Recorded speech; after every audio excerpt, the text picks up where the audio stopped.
Good morning. Akshar education YouTube ચેનલમાં આપ સર્વેનું હાર્દિક સ્વાગત છે. આજે ફરી એકવાર આપણે ધોરણ 10 સામાજિક વિજ્ઞાન પાઠ નંબર 6 માં મળ્યા છીએ. પાઠ નંબર 6 સાંસ્કૃતિક વારસાના સ્થળ. અગાઉ આપણે પાઠની શરૂઆતમાં ગુફા સ્થાપત્યની વાત કરી. ગુફા સ્થાપત્યમાં અજંતાની ગુફા અને ઇલોરાની ગુફા વિશે આપણે માહિતી પ્રાપ્ત કરી. તે સારા પ્રશ્નો હતા.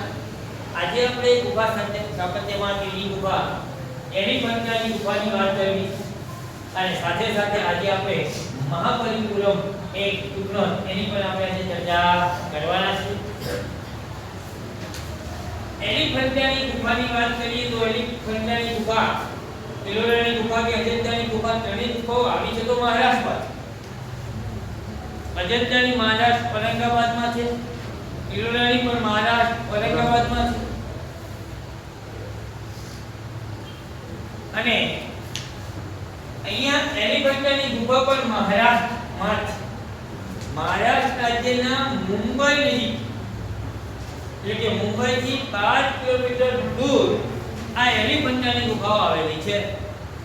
મહારાષ્ટ્રના મુંબઈથી 5 કિલોમીટર દૂર આ એલિફન્ટાની ગુફાઓ આવેલી છે. આ ગુફાઓ કુલ 7 છે. આ ગુફાઓ કુલ કેટલી છે? 7. હવે ભારતમાં આપણે બધા જાણીએ છીએ કે સૌપ્રથમ વિદેશી પ્રજા છે ને પોર્ટુગીઝો આવ્યા. ભારતમાં સૌપ્રથમ વિદેશી પ્રજા કોણ આવી હતી? પોર્ટુગીઝો. આવું તમે 8મા ધોરણમાં ભણ્યા, તમે 9મા ધોરણમાં પણ આ વસ્તુ ભણ્યા છે કે ભારતમાં સૌપ્રથમ જો વિદેશી પ્રજા કોઈ આવી હોય તો એ પોર્ટુગલ આવે. જે પોર્ટુગલો જ્યારે આવ્યા તે મુંબઈના દરિયા કિનારે આ બંદર ઉપર ઉતર્યા છે અને ત્યાં તેમણે એક વિશાળ હાથીનું ચિત્ર જોયું, શિલ્પ જોયું.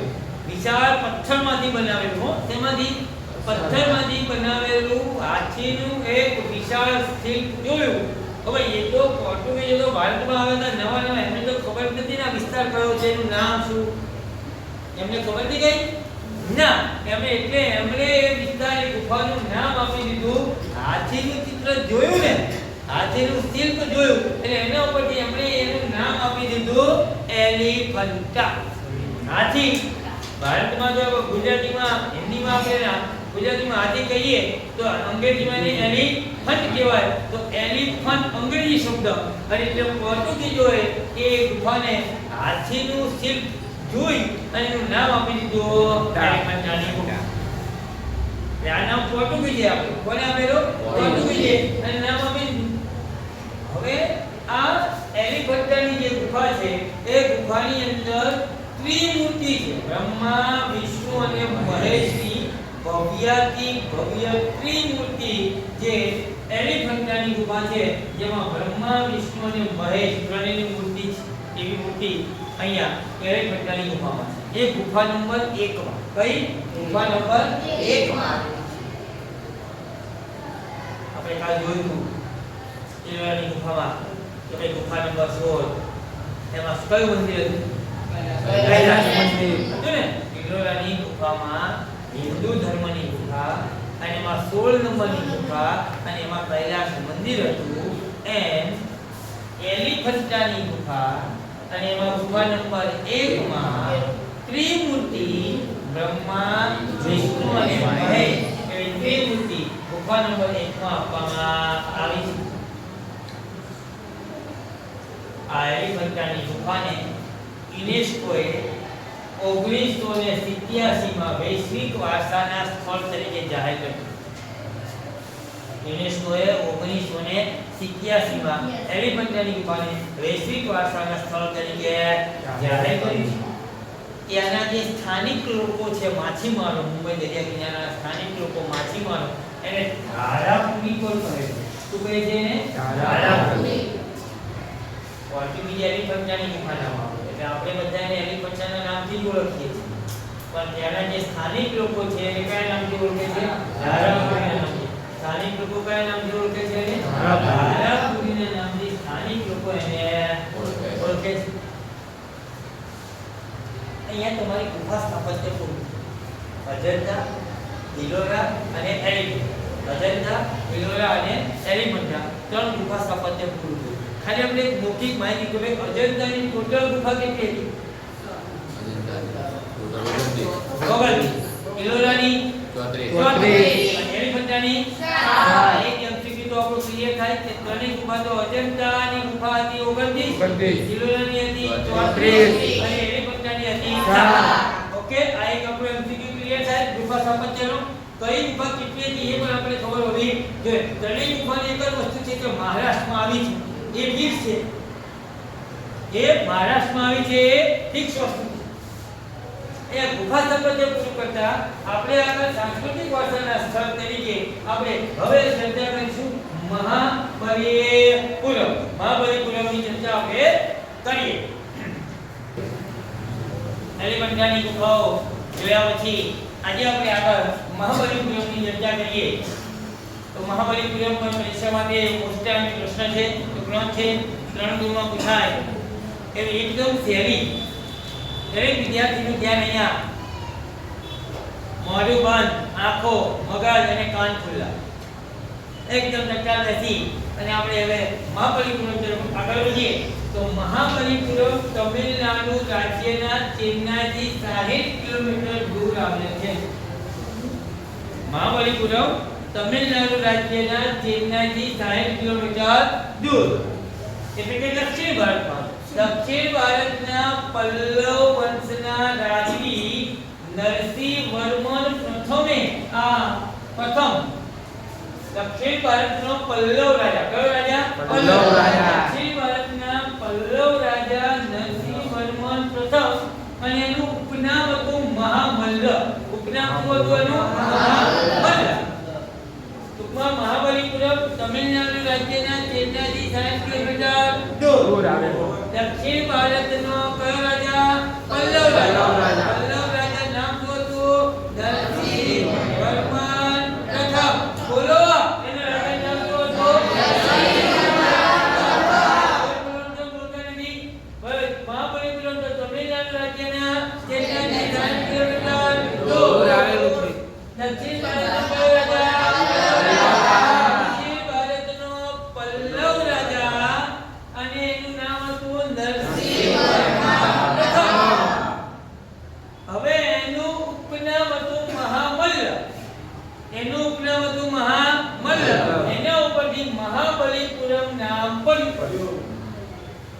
નરસિંહવર્મન પ્રથમ, એનું ઉપનામ મહામલ્લ અને મહામલ્લ ઉપરથી મહાબલીપુરમ નામ પડ્યું.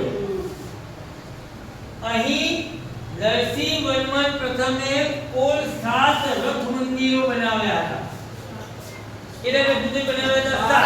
7 રથ મંદિર એટલે મંદિરનો આકાર રથ જેવો હતો. મંદિરનો આકાર રથ જેવો હતો. એવા કુલ 7 રથ મંદિરો એમણે બનાવ્યા. એમાંથી હાલ 5 હયાત છે. 7 બનાવ્યા હતા. કોને બનાવ્યા હતા? કેટલા મંદિર બનાવ્યા હતા? 7. એક જ પથ્થરમાંથી કાપીને 7 મંદિર બનાવ્યા હતા. કેવા આકારના બનાવ્યા હતા? રથના. કેટલા કયા આકારના બનાવ્યા? અત્યારે હાલ કેટલા છે? 5. એ ક્યાં ગયા? સમુદ્રમાં વિલીન થઈ ગયા. સમુદ્રમાં વિલીન થઈ ગયા. સમુદ્રમાં જતા રહ્યા. કારણ કે ચેન્નાઈ દરિયા કિનારાની નજીક છે. આ ચેન્નાઈ એટલે મદ્રાસ એટલે દરિયા કિનારાની નજીક છે. એટલે બે સમુદ્રમાં વિલીન થઈ ગયા. અત્યારે કેટલા આયા છે? 5. આ ઉપરાંત અહીં હાસ્ય મુદ્રામાં ભગવાન વિષ્ણુની મૂર્તિ, હાસ્ય મુદ્રા એટલે હસ્તી હોય ને ભગવાન વિષ્ણુની મૂર્તિ, અને મહિષાસુરનો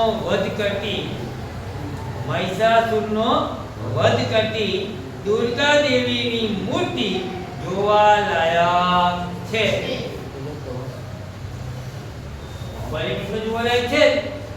સાથે હાસ્ય મુદ્રામાં ભગવાન વિષ્ણુની મૂર્તિ અને મહિષાસુરનો વધ કરતી દુર્ગા દેવીની મૂર્તિ જોવા લાયક છે. અને સાંસ્કૃતિક વારસાના સ્થળ તરીકે આ મહાબલીપુરમ વિશ્વભરમાં પ્રસિદ્ધ થઈ ગયું છે. એટલે પ્રાચીન સમયમાં એક જાણીતું બંદર પણ હતું. પ્રાચીન સમયમાં જાણીતું બંદર પણ હતું, કારણ કે દરિયા કિનારે છે એટલે બંદર તો હોય અને એટલે પ્રાચીન સમયમાં જાણીતું બંદર પણ મહાબલીપુરમ હતું. મહાબલીપુરમ તમિલનાડુ રાજ્યના ચેન્નાઈથી 60 કિલોમીટર દૂર મહાબલીપુરમ સ્થળ આવેલું છે. દક્ષિણ ભારતમાં પલ્લવ વંશના રાજા નરસિંહવર્મન પ્રથમનું ઉપનામ મહાબલ્લવ પરથી મહાબલીપુરમ નામ આપવામાં આવ્યું. નરસિંહવર્મન પ્રથમે કુલ 7 રથ મંદિરો બનાવ્યા હતા. એમાંથી 5 હયાત છે, તે સમુદ્રમાં વિલીન થઈ ગયા. આ ઉપરાંત ત્યાં હાસ્ય મુદ્રામાં ભગવાન વિષ્ણુની મૂર્તિ અને મહિષાસુરનો વધ કરતી દુર્ગા દેવીની મૂર્તિ જોવાલાયક છે. આમ શિલ્પ અને સ્થાપત્યના ક્ષેત્રે મહાબલીપુરમ વિશ્વભરમાં પ્રસિદ્ધ થઈ ગયું છે. એટલે પ્રાચીન સમયનું એક બંદર પણ હતું. અહીં આપણે આજે એલિફન્ટાની ગુફા અને મહાબલીપુરમની ચર્ચા આજે આપણે અહીંયા કરી.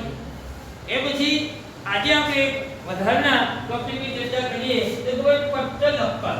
શેની વાત કરીએ આપણે આજે? હવે પટ્ટદકલ. આપણે હવે વાત કરીએ પટ્ટદકલ. શેની વાત કરીએ?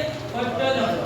હવે પટ્ટદકલ જે છે એ પટ્ટદકલનું સૌથી પહેલી એક જ વસ્તુ યાદ રાખવાની કે પટ્ટદકલનું સૌથી મોટું મંદિર છે વિરૂપાક્ષનું. પટ્ટદકલનું સૌથી મોટું મંદિર છે વિરૂપાક્ષનું. પટ્ટદકલનું સૌથી મોટું મંદિર કયું?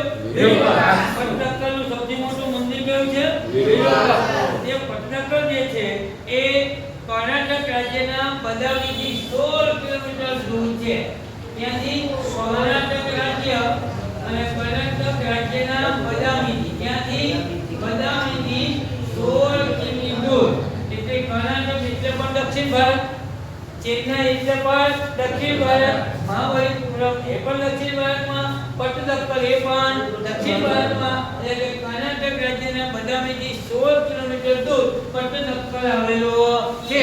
અને પટ્ટદકલનું સૌથી મોટું મંદિર એટલે વિરૂપાક્ષનું મંદિર. આ વસ્તુ તમારે ખાસ યાદ રાખવાની છે. પટ્ટદકલનું સૌથી મોટું મંદિર કયું? વિરૂપાક્ષ. પટ્ટદકલનું સૌથી મોટું મંદિર કયું? વિરૂપાક્ષ. પટ્ટદકલનું સૌથી મોટું મંદિર કયું? વિરૂપાક્ષ. પટ્ટદકલનું સૌથી મોટું મંદિર છે વિરૂપાક્ષ. આજે આપણે એલિફન્ટાની ગુફા, મહાબલીપુરમ અને પટ્ટદકલની ચર્ચા આપણે અહીંયા કરી. દરેક વિદ્યાર્થીએ હજી સુધી કોઈ વિદ્યાર્થીએ ચેનલને સબસ્ક્રાઇબ ન કર્યો તો કરી લેવાનું. એને અભ્યાસ કરી મુજબના પ્રશ્નોને કમેન્ટ કરો અને આપની સમક્ષ આવા નવા વિડિયો જોવા માટે અમે તમારી માટે તૈયાર છીએ. જ્યાં પણ કોઈ તકલીફ પડે તે તમે કમેન્ટ કરી અને જણાવી શકો. બાકીનો પીરિયડ આપણે આવતીકાલે ભણીશું. અહીંયા આજનો પીરિયડ આપણે પૂરો કરીએ છીએ. વંદે માતરમ. ભારત માતા કી જય.